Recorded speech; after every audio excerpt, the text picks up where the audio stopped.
И еве сега да го најавиме и следниот панел и модераторот како и панелистите во истиот. Ја покануваме на сцена модераторката Сања Кермеджиева, генерален секретар во Комората за приватно обезбедување на Република Северна Македонија. Насловот на панелот, лекциите кои ги научивме од инцидентот кој што за жал се случи оваа година тука во Македонија. Ги покануваме воедно и панелистите: Злате Димовски, редовен професор на Универзитетот Свети Климент Охридски Битола, Факултет за безбедност Скопје; Александра Деановска Трендафилова, редовен професор на Институтот за кривично право, Факултет правен Јустинијан Први Скопје; Горанче Савовски, државен советник во Министерството за внатрешни работи, председател на Комисијата за надзор на Комората за приватно обезбедување, и Верица Милеска Стефановска,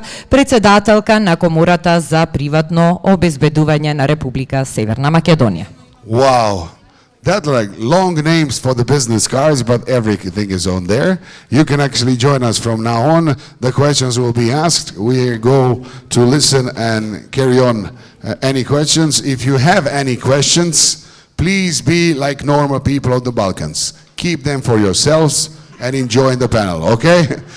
Jel može tako? Najbolje da zadržite to za sebe i to je to. Dobrodošli, dragi gosti. Kasnije kad završi idemo na ono Bitola, moj roden kraj, makedonsko devojče i sve skupa. Jel može? Spremni?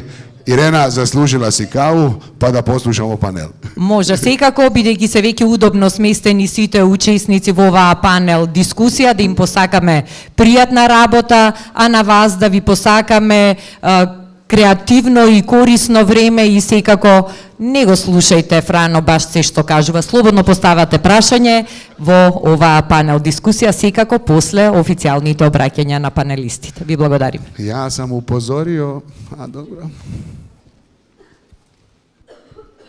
Добар ден на сите од мене. Дали се слушаме?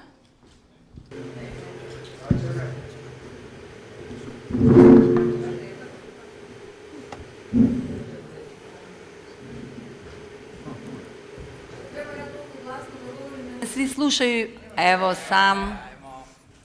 Добар ден. Добар ден од мене, добар ден, драги гости.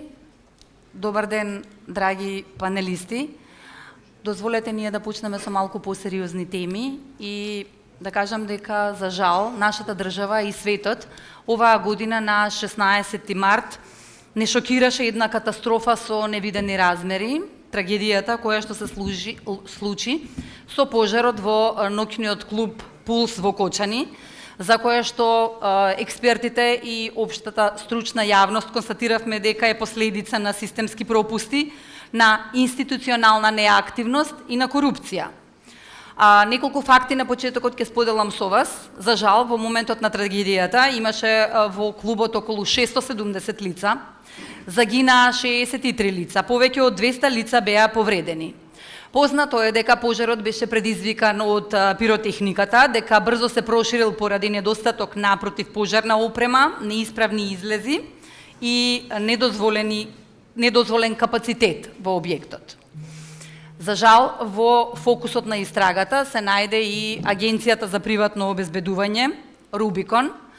Од медиумите дознавме дека обвинение е поднесено против управителот на агенцијата, против 4 припадници на обезбедувањето и против лице кое што се смета за реален собственик на агенцијата.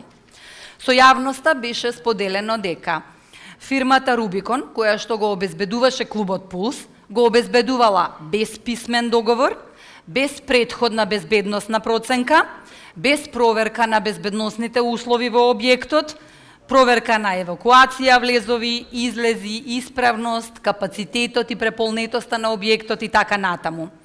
Според обвинението, на критичниот ден вработените во Агенцијата за обезбедување не контролирале и овозможиле влез и присуство на малолетни лица во објектот после полноќ, Меѓутоа, исто така не спречиле влез и користење на пиротехнички средства, кои што беа директна причина за избувнување на пожарот. За сите нас е сосема јасно и објективно дека оваа трагедија е катастрофа за целата држава и дека го афектира целосниот општествен систем. Познато е дека Министерството за внатрешни работи ја одзема лиценцата за вршење приватно обезбедување на агенцијата Rubicon Security Solutions. Но, почитувани, дозволете ми во исто време да кажам со вас да споделам или да ве потсетам компаративно на еден сличен случај. Тоа е пожарот кој што во 2015 година настана во клубот Колектив во Букурешт, кој што имаше слични последици, околу 64 жртви и отприлика 200 повредени, каде што исто така причина за настанување на пожарот била пиротехника, меѓутоа разликата е дека во тој случај немало подигнато обвинение против Агенцијата за обезбедување која била присутна и спроведувала овластување во доменот на обезбедувањето на лице место. Затоа легитимно е гласно да се запрашаме која е разликата во овие два случаи. Токму тоа ќе го направиме денес на панелот. Уште веднаш да кажам дека целта на овој панел не е да го анализираме случајот, затоа што се работи за тековна судска постапка. Нашата цел денес е да отвориме прашања за одговорностите, обврските, стручноста, професионалноста во работењето на секторот приватно обезбедување. И на почетокот ќе ми дозволите да се обратам до претседателката на комората, Вирица Милевска-Стефановска.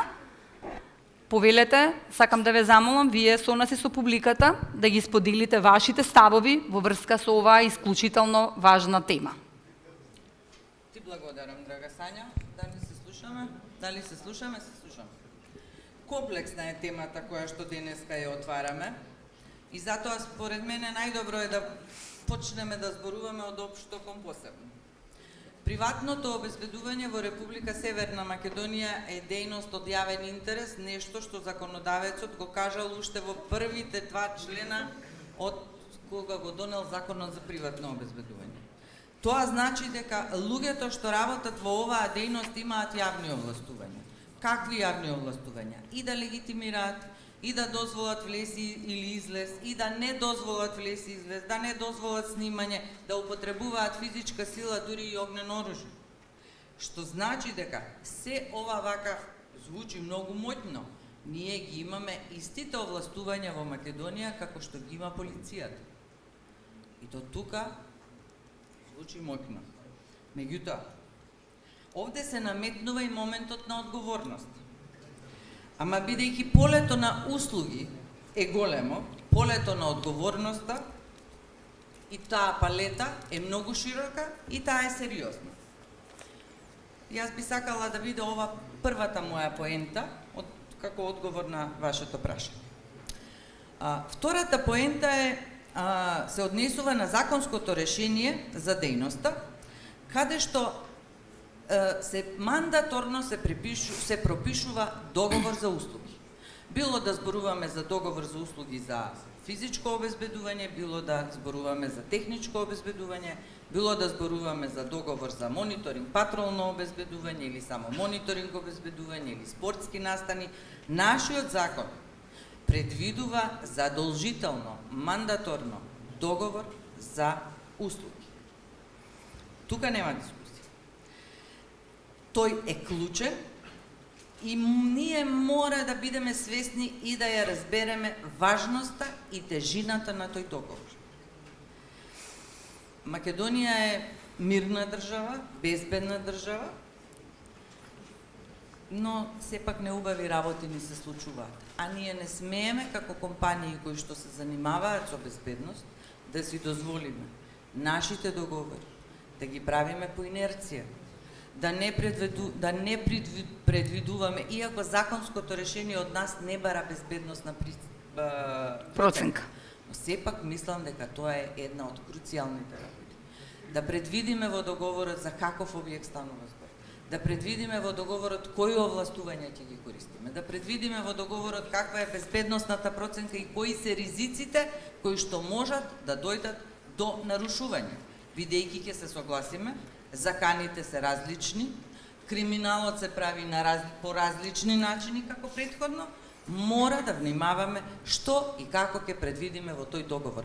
Затоа што договорот е важен најмногу за нас, исто толку важен за корисникот на услуга, и тука мора веднаш да потенцирам дека станува збор за трипартитна одговорност. Првата одговорност е на компанијата која што дава услуга за приватно обезбедување. Што ќе пропише во договорот и кои овластувања и одговорности ќе ги прифати. Но втората одговорност е на корисникот на услугата.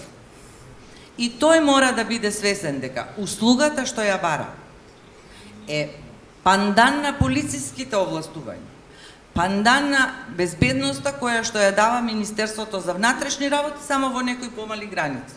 Значи, негова е одговорноста дека и тој тоа треба да го разбере.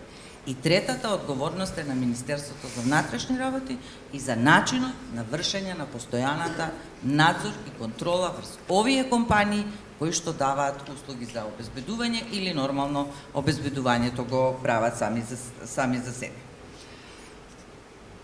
Јас толку, ако имате нешто, тука сум.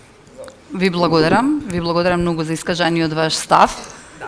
И дозволете ми во контекст на вашево цело обраќање, споменавте некои работи кои што ќе ги повторам. Тоа е делот на одговорноста на вршителите на дејност приватно обезбедување и контрола над работењето и над функционирањето на секторот приватно обезбедување. Ке се дозволам сега, господине Савовски, да ви се обратам вас. Вие сте долги години во тек со функционирањето на нашиот сектор. Сега и како председател на Комисијата за контрола и надзор над работењето на приватното обезбедување, дали можеве, молам вие да ги споделите со нас вашите ставови за состојбите во нашиот сектор? Благодарам, Сања. Се слушаме така. Почитувана председателке, почитувани председатели на коморите за приватна безбедност од регионот, почитувани присутни, огромна чест е за мене да денеска учествувам на оваа панел дискусија. Да сакам на самиот почеток да упатам голема благодарност до колегите од Адрија за организацијата на овој самит на едно место во нашиот главен град, во нашата преубава држава, да ги соберат сите луѓе од доменот на безбедноста, што нешто значат, почитувани професори, почитувани присутни. Јас сум Горан Савовски, државен секретар, државен советник во кабинетот на министерот за внатрешни работи, одговорен за полициските работи и криминалистичките работи и председател на онаа комисија што по попис треба да врши контрола и надзор на работењето на Комората за приватна безбедност и правните лица што се занимаваат со дејност безбедност. Било да е тоа во вид на давање услуги, било да е за сопствени потреби, физичко или техничко обезбедување. Сања го спомна оној немил настан што се случи во нашата држава пред неколку месеци. Тој немил настан, како што течеше истрагата, така предизвика и потреба од една севкупна анализа на секторот приватна безбедност и делот во Министерството за внатрешни работи што се занимава со регулирање и со контрола и надзор над работењето на овие правни лица. Јас на самиот почеток би ги повторил истите работи што председателката ги кажа. Сепак таму има судска истрага, судскиот процес во тек и не би сакал да навлегувам повеќе. Меѓутоа да, факт е дека имаше ангажирана агенција за обезбедување на тој објект. Факт е дека таа агенција немала договор, тоа се јавно достапни податоци, јавниот обвинител ги кажа. Факт е дека имаше лица што нерегулиран статус и по мене најголемиот проблем, факт е дека се зима објект да се обезбедува без соодветна проценка на ризик и управување со тој ризик. Дали тој објект ги исполнува минимум безбедностни услови за да врши таква дејност. А ние сме се нафатиле да го обезбедуваме, да го чуваме, а со тоа и да гарантираме безбедноста на тие дечиња што беа присутни таму. Овој случај кај нас во Министерството за внатрешни работи предизвика потреба од една поопсежна анализа како на нашето работење како полициски службеници кои што се занимаваат со контрола и надзор и регулирање на оваа дејност, така и во соработка со Комората за приватна безбедност и секторот за управни надзори кај нас, каде што се почнува со отварање на фирма за оваа дејност и каде што перманентно се следи таа фирма, да видиме, да направиме нов регистар, кои се тие фирми што се занимаваат со оваа дејност, колку вработени имаат тие, што работат тие и дали се целосно усогласени со законското решение од 2012 година, односно Законот за приватно обезбедување. Таму дојдовме до некои неубави податоци. од негдека 200 дозволи издадени од носењето на првото законско решение до сега, едва и 50 работат по закон. Тоа е пропуст на нас, тоа е пропуст на Министерството за внатрешни работи, ние си го прифатиме дека тоа е наша грешка. За елиминација на таа грешка ги побаравме пререгистрација или преевидентирање на сите фирми. Попросто кажано, во секторот што е надлежен за работа со агенциите за приватна безбедност и веднаш во соработка со Комората за приватно обезбедување, зашто сум посебно благодарен нашиот правен сектор и ние како професионалци што се занимаваме со овој дел, во изготвување на едно упатство во кое што точно ќе се опише начинот на контрола и надзор на работењето на овие фирми. Од Комората за приватна безбедност до правните лица и до физичките лица кои што се занимаваат со оваа дејност на терен. Зошто е многу битно ово упатство? Сакам неколку сегменти од него да кажам, за да може аудиториумот тука да ме разбере и да ме свати што сакам да кажам. За прв пат во тоа упатство се предвидува редовен, вореден и контролен надзор. До сега не беше така. До сега министерот формираше комисија за контрола и надзор, и таа комисија постапуваше посвесно, на последица, никогаш превентивно. Во ово упатство е предвиден редовен надзор еднаш годишно задолжително на сите од Комората до сите правни лица што се занимаваат со оваа дејност, било да е физичко, техничко обезбедување или обезбедување за сопствени потреби. Во упатството е предвидена втора категорија вореден надзор. Воредниот надзор е по пријава, поплака, граѓани, државни институции, непосредно забележување на полициските службеници и друго. За таа цел, веќе неколку месеца откако сум јас председател на оваа комисија, функционираат и 2 мејл адреси на кои што секој може да пријави нерегуларности во работењето на овие правни лица. Едната мејл адреса е во Комората за приватно обезбедување, втората мејл адреса е во секторот кој што се занимава со оваа дејност во Министерството за внатрешни работи. По добивање на тие пријави веднаш се процесираат до подрачните сектори за постапување по нив. И третата категорија на надзор е контролен надзор. Што значи контролен надзор? Контролен надзор е надзор по изречена мерка. Значи, нашето законско решение не предвидува веднаш одземање на дозволата за работа или она најригорозна мерка. Туку прво следи со превентивна мерка, се изрекува прекршок со санкција, се дава рок од 15, 20, 30 дена, зависност од прекршокот, да тоа правно лице ги отклони таа негативност. Затоа е потребно да се направи повторно контролен надзор во кој што ќе се провери дали таа негативност е отклонета. За прв пат во ово упатство се предвидени и формулари, записник за контрола на правно лице и записник за контрола на физичко лице на терен. За прв пат во упатството контролот и надзорот се дели на 2 дела. Контрола на правните лица врши комисијата номинирана со решение од министерот за внатрешни работи. Контрола на физичките лица што непосредно работат со оваа дејност на терен врши униформираната полиција. Тоа е само едниот сегмент што се појави како слабост во недоволен надзор, недоволна контрола од страна на Министерството за внатрешни работи врз правните лица кои се занимаваат со оваа дејност.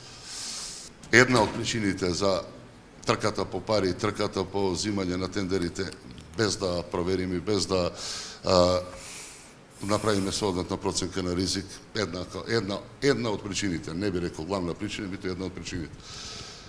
Понатака, имав прилика да слушам неколку излагања на овој самит и самите излагања на овој самит не воведуваат во едно ново време, една нова ера, една дигитална ера, кај што веќе полека, но сигурно ќе треба да се напушти физичкото обезбедување со она што на времето го правиме со работници на терен. Тоа неминуно ќе треба да предизвика и промена на програмите за обука на лицата што се занимаваат со оваа дејност. Тие програми ги носи Министерство за внатрешни работи во соработка со Комората.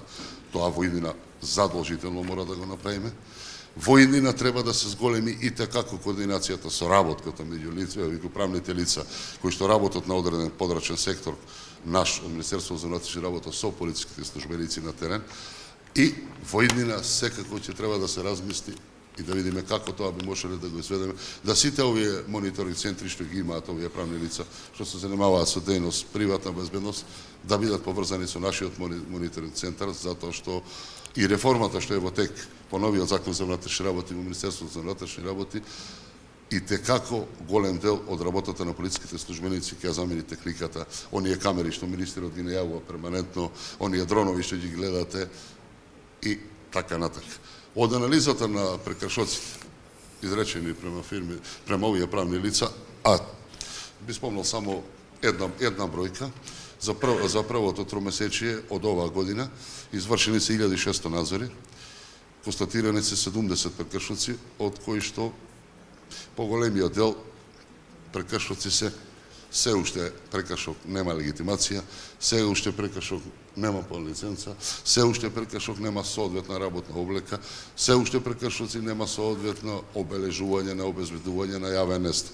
Јас знам дека во комората се изготви еден прирачник од страна на стручната фела, професорите и професионалците што се занимаваат со оваа дејност, еден прирачник за обезбедување на јавни настани.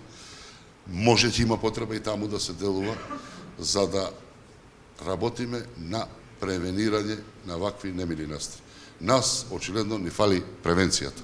Ни фали меѓусебната комуникација, ни фали меѓусебната соработка, да не се гледаме како непријатели и да се надпреваруваме приватна и јавна безбедност. Нема безбедност во една држава, во еден сектор, во една населба, без сегментот приватна безбедност.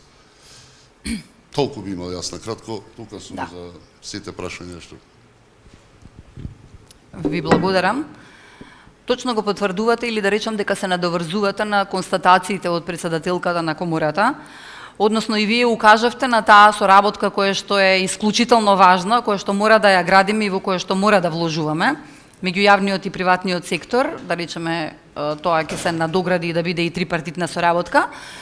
И ви благодарам за ова што кажавте дека веќе при Министерството има формален механизам за контрола и надзор преку ова изготвено упатство.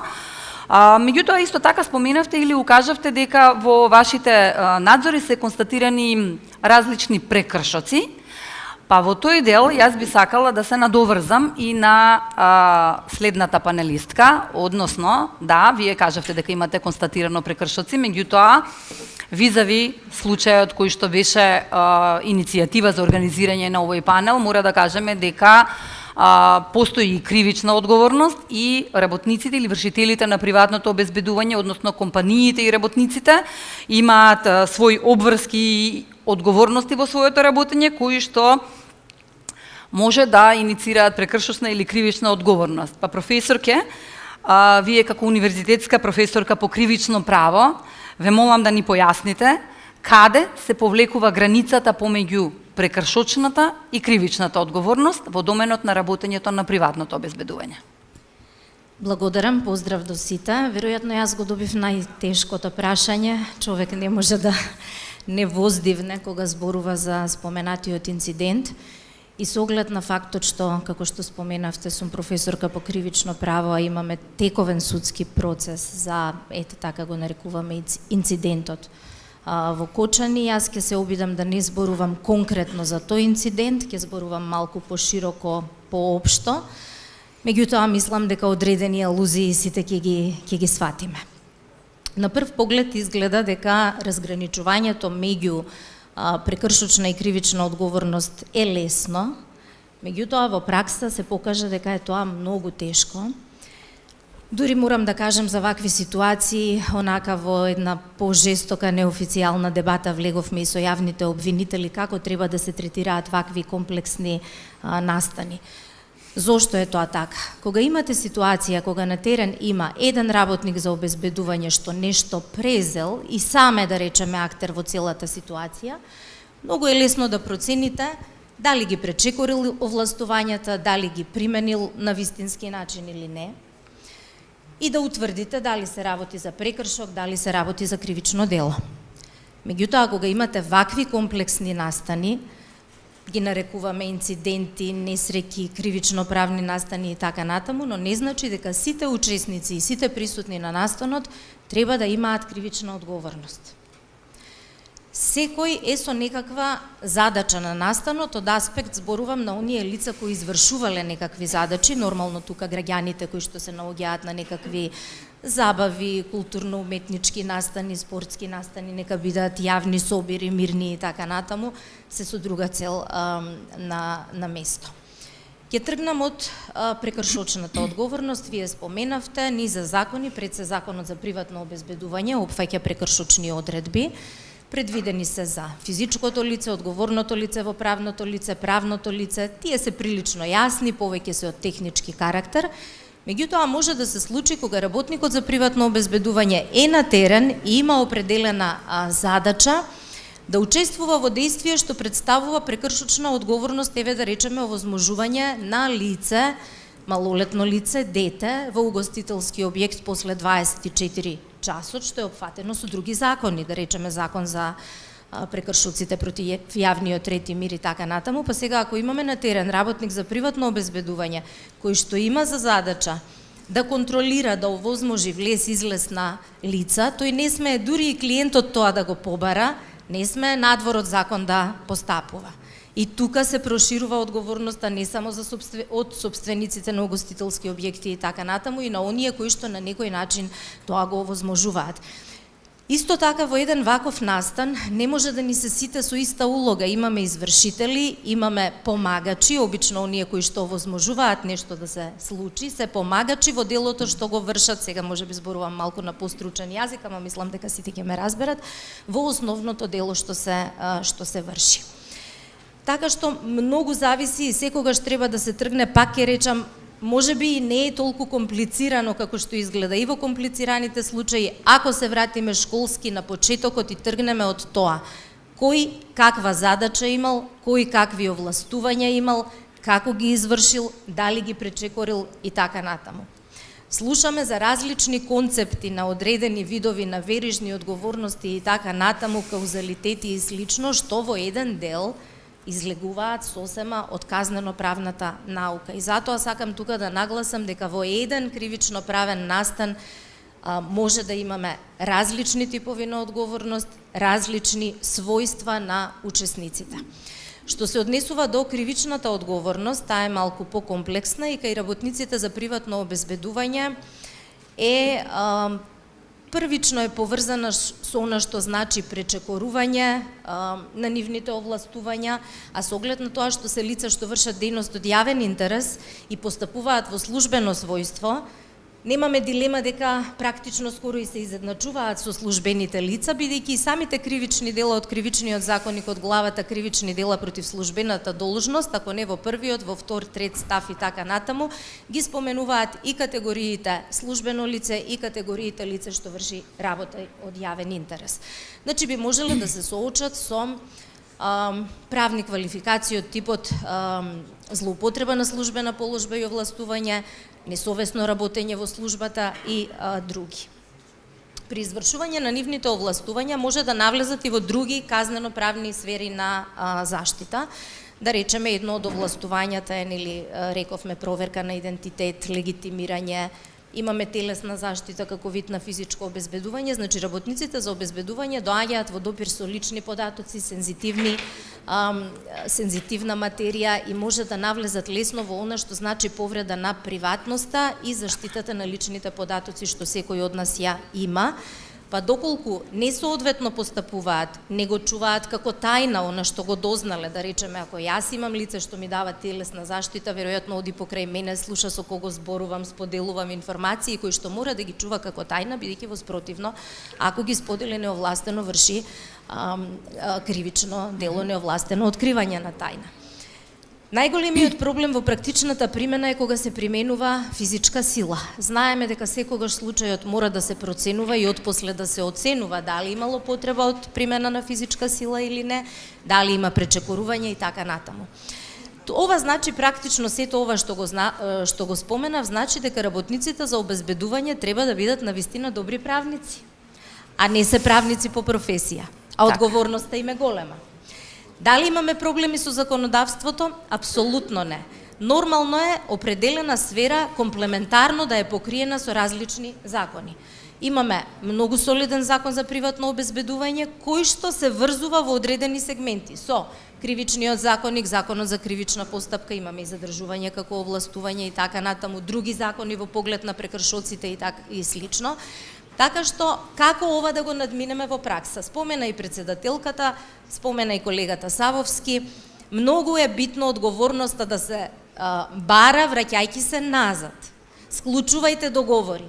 Мора да се знае што има во договорот, кои се овластувањата и договорите мора да се индивидуализирани, не треба да се образци, не треба да се шеми и врз основа на тоа потоа ќе може да се гради определен случај во насока на тоа дали се работи за кривична, прекршочна одговорност или исклучување на секаква одговорност и затоа апелирам агенциите за приватно обезбедување на своите работници да им обезбедат ад-хок специјализирани обуки и континуирана едукација. Благодарам.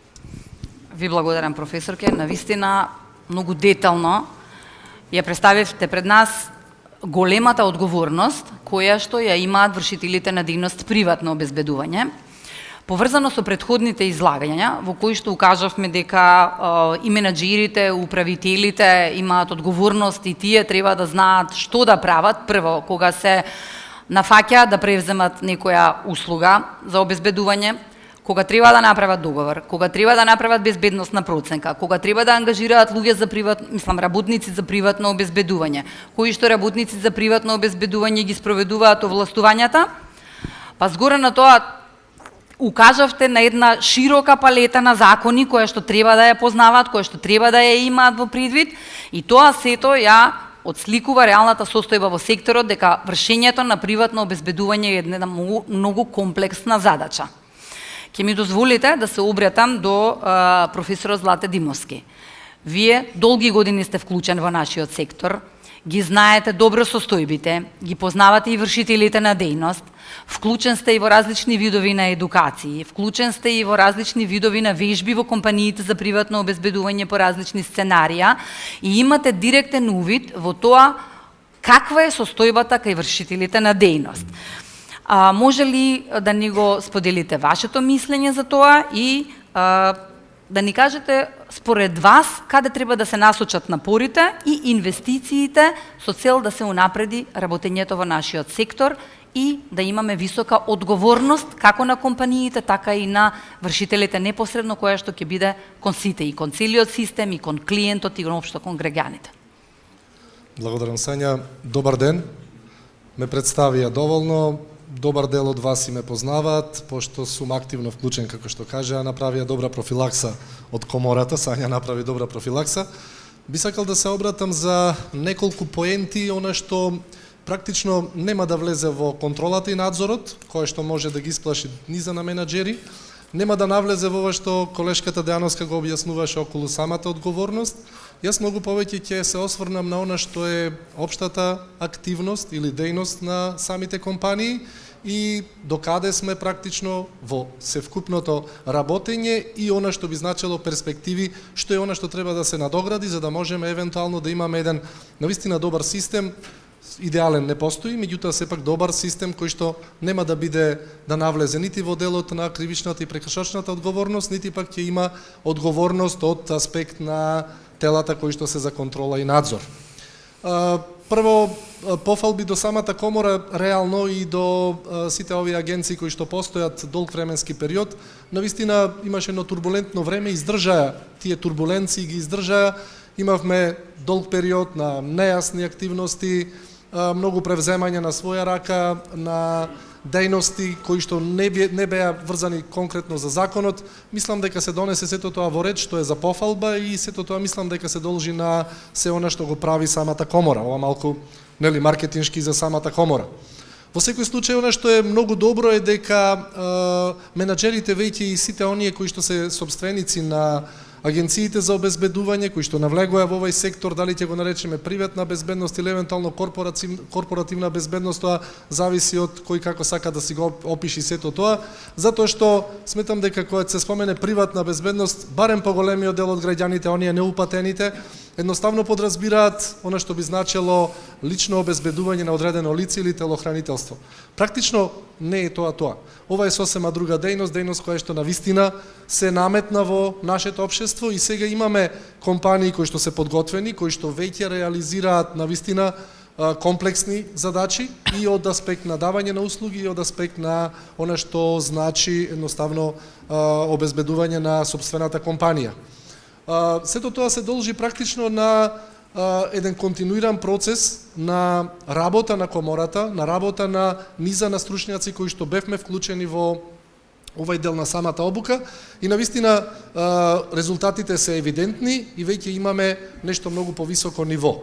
Инциденти се случували и ќе се случуваат. Тоа е факт, тоа е неминовност.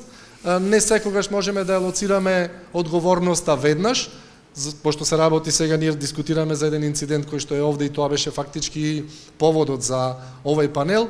Едноставно треба да се огледаме само колку постапките кои што предходеле на самиот настан, колку самите постапки за самиот настан и посвестум биле во согласност со позитивната законска регулатива и со искуствата кои што ние ги имаме, затоа што добар дел и не се регулирани соодветно во самите законски и подзаконски акти, него дефинитивно се работи по искуствени методи што и секаде во светот. Она што е добро е дека се согласно законот за приватно обезбедување се организираат доста обуки, тие обуки даваат резултати и веќе го добиваме тој позитивен фидбек во смисла дека добро е сето она што се прави и треба и понатаму да се продолжи. Понатаму се издадоа и доста едиции, доста прирачници, доста сопови и така натаму, нешто што многу значи во самиот начин на третирање на се она што е пропишано во Законот за приватно обезбедување и нормално дека веќе одиме чекор напред кон остручување на севкупниот кадар, пред се и над се на менаџерите, а после тоа и на сите оние кои што се вклучени во самиот процес на обезбедувањето. Техниката веќе ја има во доволна мера, од она што јас имам сознание, од она што јас гледам, факт е дека техничко-технолошкиот развој е многу брз, не може да се следи во соодветен чекор, меѓутоа мислам дека кај нас во Република Македонија дефинитивно имаме добро зафаќање во однос на техничките средства, на она што би значело агенциите да си ги набавуваат, поставуваат и евентуално да работат по нив. Она што дополнително недостасува е самите ресурси. Факт е дека сите агенции кубурат со кадар, кадарот едноставно го нема, кадарот пошто не се бара некоја посебна професионалност, дефинитивно доаѓа лаички, да кажам, во оваа област, чисто само колку да најде соодветно вработување и затоа е потребен тој континуиран процес, на што го спомена професорката Дејановска, за обуки на севкупниот кадар кој што се наоѓа таму, почнувајќи од менаџерите, стигнувајќи се до најниското ниво, до обезбедувачите кои што се на сам терен, кои што ги реализираат севкупните задачи. Меѓутоа, согласно она што ни се случува во нашата држава, она условна ја најавија тука некаква си поделба на јавна и државна безбедност или евентуално организирана безбедност од страна на државата, дефинитивно треба таа дискрепанца или тој некаков си јаз да се надмине. Нам ни треба веќе едноставно систем кој што ќе не интегрира сите. Зошто? Затоа што сите сме одговорни за безбедност. Пред се и над се за личната безбедност, потоа за севкупната безбедност на нашето семејство, на нашите блиски, па и на самото општество. Доколку немаме таква интеграција, доколку немаме координација, ништо нема да постигнеме. Зошто? Повеќе пати во комуникација на оние средби кои што сме ги имале со официјални институции во државата кои што се одговорни или дел од тој безбедносно-разузнавачки систем на Република Македонија, секогаш наметнувам потребата да присуствува представник од Комората за приватно обезбедување, но и во самите акти кои што се изготвуваат, дали тоа се сопови, дали тоа ќе се викаат резолуции или не знам какво се име ќе носат, кои што до некаде ќе имаат и задолжителност во однос на примената, дефинитивно да се вклопи приватната безбедност. Зошто? Затоа што се она што се случува на терен, се случува на нечија територија каде што некоја агенција обезбедува. Ние не можеме први да стигнеме таму, поточно не може да стигне полицијата прва таму, него напротив, први стигнуваат токму тие од безбедноста, од приватната безбедност. Тие се таму, тие се задолжени за самата територија, за она што го имаат нормално во договорите кои што ги споменавме. Доколку тие немаат упатства како да постапат, ако тие не знаат да искоординираат заедно со полициските службеници кои што први ќе дојдат на самото лице место, ако не знаат соодветно да го обезбедат тоа лице место, ако не се постапи како што треба по сите оние правила, едноставно ќе се униште севкупниот доказен материјал, се она што може да се собере на самото лице место и последиците можат да бидат фатални. Затоа настојуваме, она што го споменаа претходно дека имаме доста обуки, да, сум вклучен во низа на обуки, не во сите, што е нормално, едноставно да наметнеме една размисла пред се и над се за одговорноста на самите обезбедувачи, за одговорноста на менаџерите, за одговорноста на комората, но за одговорности на државните институции во однос на тој систем на координација. Доколку немаме координација, јас сум дури за малку поголема координација во смисла на размена на разузнавачки информации. Нормално, не на сите, на лица кои што ќе бидат одговорни, дали во комората или евентуално на пониското ниво во секоја агенција да има одговорно лице кое што ќе има соодветни проверки за него и така натаму, лиценциран ќе биде да може да работи со разузнавачки податоци, да стигнуваат до него дел од оние кои што по системот потребно е да знае, треба да ги добиваат. Зошто? За да може да се подготват. Не можете вие, не знаете каков ќе биде, еве, најкласично еден собир на граѓани, каде што, нели, најавен собир, мирен, по вокација мирен, едноставно не знаеме ние што ќе кулминира, кон што ќе се движи сето тоа, какви провокатори ќе имаме таму, можеби да има инциденти. Ако има сознание службите, добро би било да се пренесе на агенциите за приватно обезбедување да тие ги, можеби ресурсите ги пренаменат, ги алоцираат, можеби ги појачаат или евентуално постапат согласно насоките кои што ќе ги дадат соодветните државни институции. Таа координација треба да постои и затоа е потребен тој еден систем на заедничко делување, затоа што веќе и самите агенции, односно комората севкупно со своите членки спаѓа во тој безбедносно разузнавачки систем на Република Македонија. Благодарам. Ви благодарам и вам, професоре Димовски. И вие се надоврзавте на сите поенти предходно. Јас ке си дозволам да ги издвојам клучните поенти од нашиот панел со кој што сите се сложивме. Прво и основно, дека треба да имаме споделена одговорност. Беше споменато дека одговорноста треба да биде споделена помеѓу вршителите на дејноста, помеѓу надлежните засегнати институции, пред се Министерството за внатрешни работи, но и други безбедносни институции и помеѓу нарачателите или корисниците на услугата. Тоа треба да е врвен приоритет на агендата на поширокото општествено делување и само преку ваква заеднички споделена одговорност, меѓутоа и соработка и координација, па дури и некои нови напредни тези кои што вие ги споделувате и за кои што во иднина треба да се разговара, сите се во контекст на истото. Споделена одговорност како би имале еден интегрален безбедносен систем во кој што ќе бидат препознаени сите чинители секој со својата улога. Втората поента е дека е потребно да бараме, да добиеме, да имаме во нашиот сектор јасни механизми за одговорност, механизми за отчетност. И многу ни е драго што еве во Министерството веќе постои таков формален механизам. За прв пат во функционирањето на секторот за приватно обезбедување изготвено ова упатство за контрола и надзор, меѓутоа исто така имаме и други дополнително изработени стандардни оперативни процедури за начини на постапување кои што го канализираат и уредно го пропишуваат постапувањето на вршителите на дејност и на компаниите.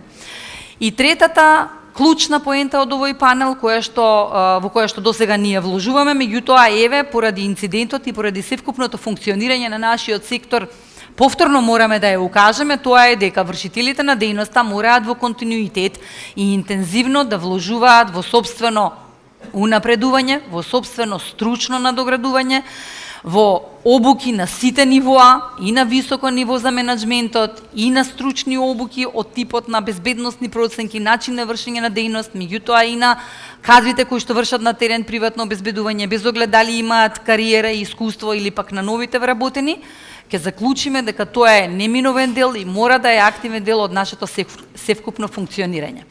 Јас ви благодарам многу за споделувањето на вашите ставови.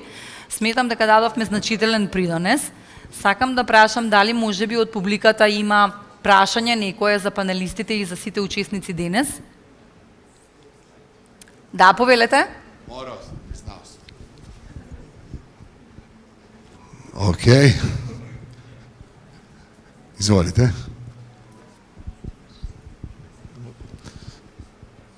Добар дан, лепи поздрав свима, е ли ово уклучено е? Добро. Захвалjujem на организација овог стручног скупа и хвала на гостопримству и љубазности с којим сте нас дочекали. Јас сам Никола Туркалј, начелник сектора за инспекцијске послове Министарства унутарних послова Републике Хрватske. Ovu problematiku što govorite je kod nas u sektoru vezana, dakle sektor za inspekcijske poslove odgovoran je za zaštitu od požara, privatnu zaštitu, eksplozive, oružje, radiološku nuklearnu sigurnost, razminiranje i civilnu zaštitu. Znači veliki spektar imamo stručnih područja i htio sam samo vam dati presjek malo u Republici Hrvatskoj. Što kažete, uvijek je važna ta preventiva i stalno ju treba naglašavati da ljudi budu svjesni, no međutim kad pogledate mlađi ljudi možda i nisu toliko educirani, ali pokušavamo i njih educirati. Nama se sad u zadnje vrijeme dešava da starije osobe, punoljetne, zlorabe pirotehniku, imamo smrtne slučaje, ne znam jeste pratili, ali unatoč edukacijama, upozorenjima ministarstva, stalno nam se dešavaju takve nekakve nesreće. Evo, jučer smo imali gušenje 2 osobe od najvjerojatnije ugljikovog monoksida. Tako da Ministarstvo unutarnjih poslova stalno inzistira na preventivi, na nadzorima. Mi smo kategorizirali sve naše pravne osobe u 4 skupine i prva nam je najveći prioritet i obilazimo ih, a budući smo turistička zemlja, isto tako te noćne klubove gdje se okupljaju mladi, obavezno moramo obići i pogledati smjera zaštite od požara, da li su svi ti naši zakonski i podzakonski akti ispunjeni vezano za evakuaciju, požarno opterećenje, prohodnost, sve gledamo, znači prije početka turističke sezone kako nam se, ne daj Bože, ali nikad ne znate, ljudi su ko ljudi, natrpaju previše ljudi u prostore, zakrče evakuacijske putove, požarno opterećenje naprave. Tu je jasna poruka mladima da, znači, čim se vidi pirotehnika u nekom zatvorenom prostoru ili neki dim, treba napustiti prostor što prije, jer ti štetni plinovi koji se počnu razvijati jednostavno su brži od svega i stvaraju se velike žrtve i gubici, za čime žalimo i jako nam je žao. Evo, samo sam vam htio prenesti dio Republike Hrvatske, da imamo isto dosta posla na tim prevencijama, edukacijama, ali evo, nažalost, unatoč svemu tome imamo gubitke, imamo ljudske žrtve, ali ne smijemo posustati i moramo obavljati te nadzore uvijek, znači i planski i nama po dojavi građana. Naročito ovo kada se desilo kod vas ova tragedija u ožujku, mi smo dobili hrpu poziva od naših građana da provjerimo još jednom sve noćne klubove, disko klubove gdje nam se okuplja mladež i to nam je prioritet jer smo turistička zemlja, moramo to napraviti, moramo obići i naše zakonodavstvo kaže da se ne može prenamijeniti zgrada, građevina iz jedne uporabe u drugu. Znači moramo sudjelovati u tome da bi dobili odobrenje da se mogu baviti nekom drugom djelatnošću. Nažalost ima nekad i tih ilegalnih za koje ne znamo, ali očito evo problematika je zajednička i ja vam želim da si uredite zakonsku regulativu i podzakonske propise kako biste imali alat da dovedete sve u stanje. Mi isto, znači, idemo represivno sa naređenim mjerama, kažnjavamo, a onda normalno nekad i rješenjem zabranimo obavljanje nekakve djelatnosti. I ne daj Bože, ako se, što kažete, desi ovakav teška tragedija sa smrtnim posljedicama, onda je to iznad nas, znači više nije taj prekršajni zakon, nego je kazneni zakon. Evo, oprostite, malo sam vam uzeo vremena, ali evo, želim vam svako dobro и puno uspjeha u konferенцiji. Ви благодарам на вашиот коментар и на споделување на вашето искуство од состојбите во Хрватска. Да прашам уште еднаш, ве молам, дали има некое друго прашање за гостите панелисти? Može na kavi. Na ručku, gdje god, na mezi, kako god. Ви благодарам на вниманието и навистина може да продолжиме со агендата. Hvala najljepša, благодарам.